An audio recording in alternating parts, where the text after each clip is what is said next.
पूरा बोस परिवार अब बस्ती में रहने के लिए मजबूर हो गया है और इस दौरान झनक उनकी मदद करने के लिए आगे आएगी। जी हाँ, सीरियल में आने वाला है बड़ा ट्विस्ट। आप देख रहे हैं कि पूरा बोस परिवार सड़क पर आ गया है और अब उन्हें बस्ती में रहने पर मजबूर होना पड़ा है। यह वही बस्ती है जहां लालन रहता था और जिसे वह गंदी बस्ती कहकर नफरत करता था। लालन इस बस्ती में रहने वाले मिडिल क्लास और गरीब लोगों को तिरस्कृत करता था, लेकिन आज वही परिवार उसी बस्ती में रहने के लिए मजबूर हो गया है।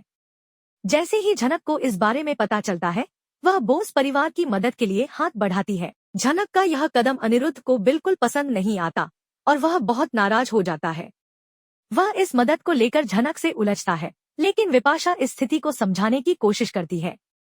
विपाशा कहती है कि जब हम अकेले थे तो झनक ने हमारी मदद की थी, तो अब अगर झनक बोस परिवार की मदद करना चाहती है तो इसमें क्या गलत है। दरअसल विपाशा कभी इस तरह के परिवार और घर में नहीं रही है, इसलिए वह इस स्थिति से बहुत घबराई हुई है। वह झनक की मदद को लेकर संकोच करती है, लेकिन जब झनक मदद का हाथ बढ़ाती है तो विपाशा बिना किसी झिझक के इस हाथ को थाम लेती है। वह समझती है कि यह समय मदद लेने और देने का है और यही वक्त है जब झनक का हाथ पकड़ना जरूरी है।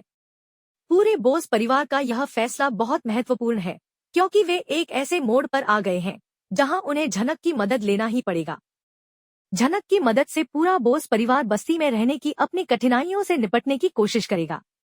हालांकि अनिरुद्ध पूरी तरह से इस फैसले से असहमत था, लेकिन आखिरकार वह भी झनक की मदद को स्वीकार करने के लिए मजबूर हो जाता है।